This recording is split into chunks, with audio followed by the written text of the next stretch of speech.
Bismillahirrahmanirrahim. Assalamualaikum warahmatullahi wabarakatuh. Sahabat semua, kabar yang membuat kita semakin bertanya-tanya hari ini kita dapat dari judul sebut 6 Laskar FPI tewas tak bawa senpi, Munarman dipolisikan. Ini kok makin aneh. Ini kan persoalan pembuktian yang nanti akan disidangkan. Disidangkannya belum, kemudian sudah ada tuntutan lagi, sudah ada upaya untuk mempolisikan Munarman kembali. Ini jangan-jangan ini senada seperti berita bahwa Babai Haikal dipolisikan karena menceritakan mimpinya. Mimpi, perasaan, keyakinan pribadi, kemudian itu menjadi berbahaya di negeri ini. Itu semua dilaporkan ke polisi. Apa nggak kasihan tugas kepolisian? Semakin diramaikan dengan persoalan-persoalan yang aneh-aneh seperti ini. Aduh, kita simak beritanya ya. Ini Gelora News 21 Desember 2020. Pernyataan Sekretaris Umum Front Pembela Islam FPI Munarman bahwa 6 anggota laskarnya yang tewas tertembak tak membawa senjata api berbuntut panjang. Munarman kini dipolisikan Barisan Kesatria Nusantara atas dugaan penghasutan. Keterangan Munarman yang mengatakan bahwa yang meninggal tidak membawa senjata, yang meninggal tidak melawan aparat, maka itu harus dibuktikan dengan hukum. Bahaya berbohong dan adu domba itu luar biasa. Bahwa fitnah itu lebih besar dampaknya daripada pembunuhan. Ujar Ketua Barisan Kesatria Nusantara Zainal Arifin di Polda Metro Jaya Senin 21 Desember lalu. Ini gimana logikanya ya? Ini kan ada dua orang yang berseteru, yang satu keyakinannya A, yang satu lagi keyakinannya B. Dan itu kan semua akan diproses dalam sebuah kegiatan hukum. Kan? Penyidikan, masuk penyelidikan, kemudian nanti disidangkan di pengadilan, kemudian nanti dibuktikan di pengadilan mana yang benar. Kan fungsi pengadilan begitu. Nah, sekarang kalau ada pihak A punya keyakinan, dan keyakinan itu disampaikan ke publik, itu juga dipolisikan. Terus gimana proses penegakan hukum kita yang sesungguhnya harus berjalan? Saya kira aparat kepolisian harus juga berbesar hati menyikapi ini secara proporsional dan adil. Seperti yang sudah disampaikan oleh Presiden Jokowi, tegakkan hukum ini dengan tegas dan adil. Adil di sini saya kira juga menyangkut pada bagaimana edukasi kepada masyarakat. Kalau segalanya dipolisikan, kan yang repot aparat kepolisian. Iya gak sih? Mantan Ketua PCNU di zaman Gus Dur ini menyebut bahwa Munarman membangun narasi yang dapat menimbulkan perpecahan. Saya kira mantan Ketua PCNU inilah justru yang mencoba menjadi pelaku perpecahan. Harusnya kalau Anda mendukung pihak yang berseberangan dengan Munarman, ya sampaikan saja dukungannya. Kenapa harus mempolisikan pihak lain? Itu kalau disampaikan terus-menerus, narasi dibangun itu bisa akibatkan adu domba, perpecahan anak bangsa. Contohnya kemarin ada yang mau penggal kepala Kapolda, ada yang sebut polisi dajjal, belum lagi demo-demo membawa senjata tajam, kata Zainal. Ini saya kira alasan yang terlalu dipaksakan ya. Kalau ada kasus yang mengatakan orang per orang mengatakan akan memenggal ini, akan memenggal itu, potong leher, potong tangan dan sebagainya, itu kan dalam konteks apapun selalu terjadi, bukan dikarenakan adanya keyakinan yang disampaikan kepada publik. Kalau ternyata keyakinan itu mempengaruhi masyarakat, ya itu memang sebuah konsekuensi logis dari seorang influencer. Dia yang mampu mempengaruhi, dia bicara apapun dipercaya, dan itu bukan kesalahan orang itu kan. Ini kan alamiah, bagaimana orang bisa menjadi percaya karena tentu dia melihat sosok yang layak untuk dipercaya, karena aspek-aspeknya juga menunjukkan dia layak dipercaya. Dan logikanya begitu.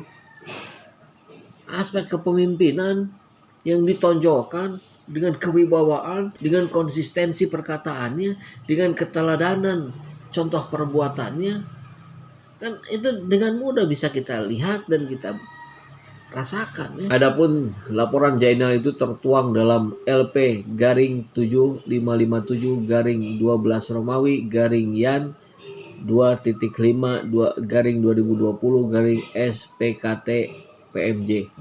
Dalam laporan tersebut Zainal menyerahkan sejumlah barang bukti diantaranya tangkapan layar dan flash disk.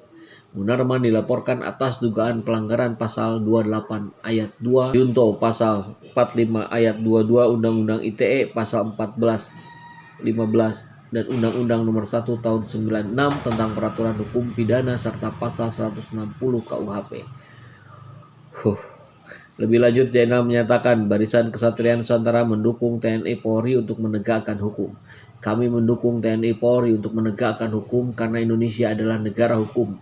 Oleh karena itu semua diberlakukan sama. Pak Zainal, saya pun sama. Rakyat jelata pun sama. Kami mendukung TNI Polri dalam menegakkan keamanan, dalam menegakkan ketentraman hidup di Indonesia. Saya kira tidak ada satupun di negeri ini yang ingin bangsa ini menjadi bangsa yang kacau balau, yang carut marut, yang tidak aman, yang upaya-upaya teror bisa terjadi pada siapa saja dan kapan saja. Tidak ada yang menginginkan demikian. Kalau ada, maka inilah yang disebut musuh negara. Kalau ada, maka inilah yang disebut dengan koruptor, orang yang dengan sengaja menyakiti hati rakyat, orang-orang yang dengan sengaja mengambil hak rakyat. Saya kira Anda bisa lebih fokus mendukung upaya penanganan korupsinya KPK dibandingkan pada pihak-pihak yang masih berseteru, yang belum jelas, yang belum diputuskan. Komnas HAM pun masih bekerja. Dan bagaimana kalau fakta di persidangan nanti menunjukkan bahwa benar ternyata 6 laskar FPI itu tidak membawa senjata api? Bagaimana? Apa yang terjadi dengan laporan Bapak? Dan kalaupun memang iya, itu kan prosesnya yang nanti yang ditentukan oleh hakim di pengadilan. Ini saya sih menggunakan logika rakyat jelata saja. Karena saya juga sebetulnya nggak terlalu paham dengan pasal 28, 45, 14, 15. Dan kami juga rakyat jelata merasa pusing juga gitu dijejali dengan pasal-pasal seperti ini. Yang jelas kita melihat bahwa ada keberbedaan pendapat dan keyakinan antara FPI dan kepolisian. Nah, biarlah ini diproses. Ini Komnas HAM yang independen sudah mulai menjalankan tugasnya. Kalau kemudian dirongrong terus di sini, Munarman dilaporkan, tangkap Munarman. Ini kan saya kira degradasi lagi gitu. Ini penurunan langkah-langkah kita berdemokrasi di negeri ini. Saya ulangi kalimat yang sebelumnya dibacakan. Kami mendukung TNI Polri untuk menegakkan hukum karena Indonesia adalah negara hukum. Oleh karena itu semua diberlakukan sama. Persis. Yang sampai penegakan hukum itu tumbuh ke atas, tajam ke bawah. Dan itu harus dibuktikan oleh penegak hukum. Bagaimana laporan terhadap Denny Siregar? Bagaimana laporan kepada kepolisian tentang apa yang dilakukan Denny Siregar yang sudah memfitnah kalangan ulama dan pesantren di Tasikmalaya? Sampai saat ini nggak ada kelanjutannya. Bahkan kemarin ketika ditanya Kapolda Jabar yang baru tentang hal itu, dia juga kemudian, saya nggak tahu ada kasus itu, saya baru tahu ini dari wartawan. Padahal ini sudah menjadi pembicaraan publik. Ini bagaimana ini bisa terjadi? Kan kalau mau adil, proses secara adil. Ini persis yang Pak Zainal sampaikan. Ini harusnya didengar oleh aparat kepolisian dengan memproses Denny Siregar. Ini kan tidak ada. Nah, jangan sampai menunjuk FPI, menunjuk Munarman, tapi 3 jarinya mengarah kepada pihak yang berbicara. Saya tidak tahu siapa Pak Zainal. Yang saya hanya baca di berita. Tapi jelas bahwa upaya-upaya untuk memojokkan FPI justru upaya-upaya yang tidak tepat. Upaya-upaya yang salah. Saya bukan anggota FPI. Saya rakyat jelata. Tapi saya juga menginginkan adanya keadilan tegak di negeri ini. Kan kita lihat di video-video sebelumnya juga gitu bahwa banyak sekali PR buat pemerintah hari ini, buat penegak hukum hari ini untuk menunjukkan bahwa mereka ada di pihak rakyat dengan menegakkan hukum yang adil. Jangan kesini cepat diprosesnya, kesini sangat lambat diprosesnya. Begitu ya. Bagaimana tanggapan Munarman soal pelaporan tersebut? Terserah mereka deh, nggak ada urusannya saya. Kata Munarman di Komnas HAM siang tadi. Ya saya kira Munarman juga tidak perlulah merespon persoalan begini. Biar oleh kami sajalah rakyat jelata. Pak Munarman kan harus menghadapi persoalan yang jauh lebih besar, jauh lebih serius, butuh persiapan yang matang, butuh koordinasi dengan para penasehat hukum dan sebagainya. Di laporan-laporan yang seperti ini memang harus diabaikan sajalah oleh Pak Munarman ya. Karena ya mau bagaimana, ini kan seperti yang rongrongan kecil yang ya ini kerikil gitu, tapi kalau kerikilnya makin banyak kan ya ini harus disikapi juga gitu. Karena kan ketika dalam konteks Munarman berbicara itu yang disampaikan Munarman kan sudah clear, laskar kami tidak pernah dibekali senjata dan seterusnya. Kemudian kalau memang betul coba dicek nomor register senjata apinya, pelurunya tercatat, cek. Nah ini belum direspon.